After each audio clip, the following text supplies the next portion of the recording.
Bonjour à toi. J'espère que tu te portes bien. Dans le cas contraire, j'ai une bonne nouvelle que nous découvrirons ensemble. En effet, nous lirons dans le livre de Jérémie chapitre 29, verset 11. Mais juste avant, prions. Notre Seigneur et notre Dieu, je suis émerveillé devant ton amour.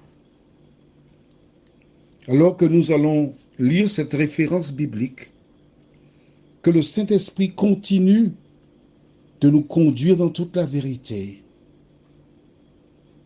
Nous t'avons prié au nom de Jésus et pour ta gloire éternelle. Amen. Je vais te raconter quelque chose. J'étais à l'université et j'ai vu un jour une fille qui me plaisait. Je lui ai dit bonjour.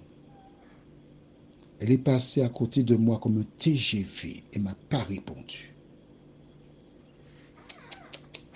Aïe, aïe, aïe, aïe, aïe, aïe, aïe.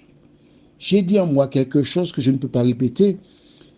C'est une expression créole où en moi-même je me suis dit, quant à toi, je vais m'occuper de toi. Chaque fois que je passais, je la voyais avec quelqu'un d'autre. Je disais bonjour, je nommais le nom de la personne, je l'ignorais. Et un soir, j'étais à la bibliothèque et j'ai une bonne amie qui se prénomme Lise de Guyana. Elle était donc attablée et la fille était à côté d'elle. Mais Lise, c'est quelqu'un qui aime rire.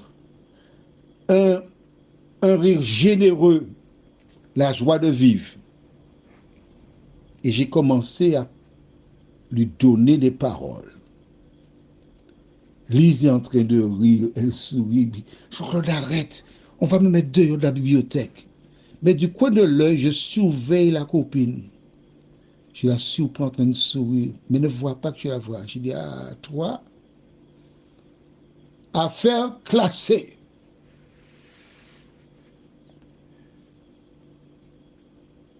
Nous sommes sortis ensemble de la bibliothèque, je les ai raccompagnés au trottoir des filles jusqu'à une certaine ligne blanche, parce qu'il y avait une ligne blanche qu'il ne fallait pas dépasser à partir d'une certaine heure. Et j'ai continué à l'ignorer. Et un jour, Lise est venue vers moi et m'a dit, ah, Jean-Claude, c'est pas gentil ce que tu fais là. La fille t'aime tellement, tu l'ignores, c'est pas bien. Je lui ai montré qu'on ne se moquait pas de moi. Ça, c'est l'homme, l'humain qui agit ici. En revanche, nous avons vu l'amour de Dieu. L'amour de Dieu, Jésus, le bon berger. Pierre est parti, s'est égaré. Jésus est parti à la recherche de Pierre. Il s'est déclaré indigne. Jésus ne l'a pas abandonné. Parce que Jésus, il aime. Rappelle-toi, quand Ève et Adam ont mangé du fruit, ils sont partis se cacher. Dieu est descendu. Il est parti à leur recherche, les appelant au milieu du jardin. Ève, Adam, où êtes-vous? Ève, Adam. Dans la voix de Dieu, il y avait de l'empathie, l'amour, la douceur. Imagine, si Dieu avait dit, Ève, Adam, venez ici, maman. Non, non. Toi qui m'écoutes là, Dieu t'appelle avec amour. Il a appelé Pierre. Il est parti à sa recherche. Il a pourvu à ses besoins en mettant le poisson, le pain. Il a démontré son amour. Toi qui m'écoutes, ne vois-tu pas les nombreux actes d'amour et de bonté de Dieu à ton endroit? Est-ce que tu l'aimes? C'est ça la question. Le texte d'aujourd'hui, c'est Jérémie 29, verset 11. Oh, qu'est-ce que j'aime ce texte.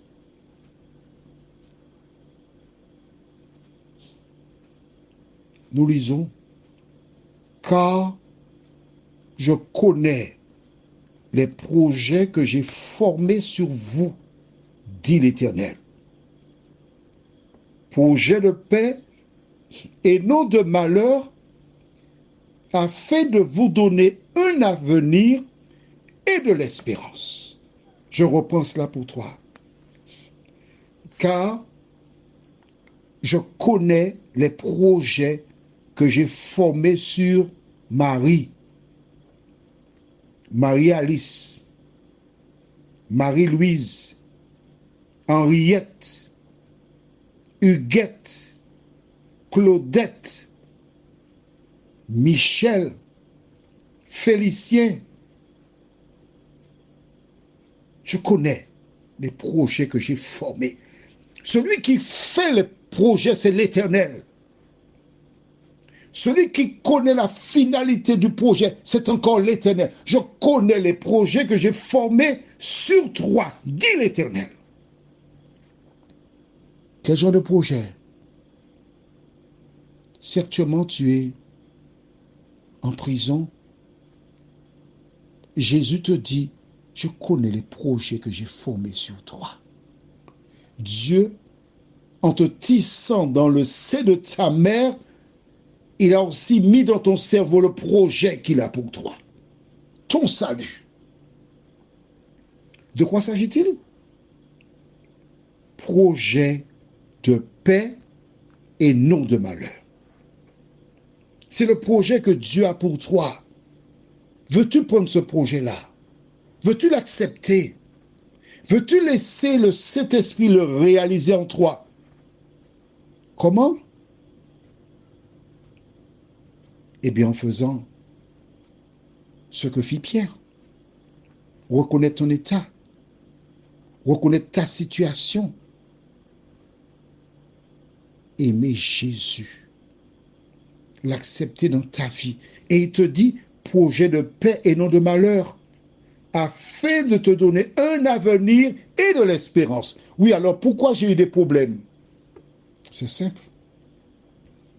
L'ennemi est là justement pour te détourner du projet de Dieu.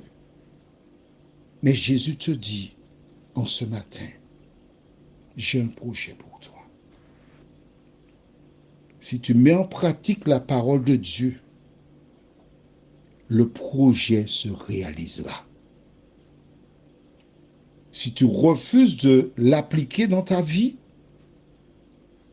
alors tu ne connaîtras que malheur et difficulté. Que choisis-tu? Je te suggère, je te conseille de choisir Jésus. Qu'est-ce que ce monde t'a apporté? Tu as 3 euros en plus que le SDF, c'est bien. Tu as une belle maison, tu as une voiture, tu as un foyer, tu es heureuse ou heureux, tu as des enfants. Oui, mais après, prions. Seigneur, je suis heureux parce que tu nous dis que tu as un projet pour nous. Un projet de paix et non de malheur. Merci, Seigneur. Merci parce que chaque personne qui rencontre des difficultés, des soucis, des problèmes, peut trouver dans la parole ta promesse. Cette promesse s'applique à toutes celles et ceux qui prennent Dieu au mot, qui mettent la parole en pratique. Seigneur, cet esprit permet que tes enfants se tournent vers toi et qu'ils soient sauvés. Merci de continuer de nous bénir au nom de Jésus pour ta gloire éternelle. Amen. Je te souhaite une bonne journée. N'oublie pas, Dieu a un projet pour toi. Quel projet? Commence par mettre en pratique la parole et il se révélera à toi. Je te souhaite une bonne journée. Et n'oublie pas, si tu obéis, tu n'as aucune raison d'avoir peur.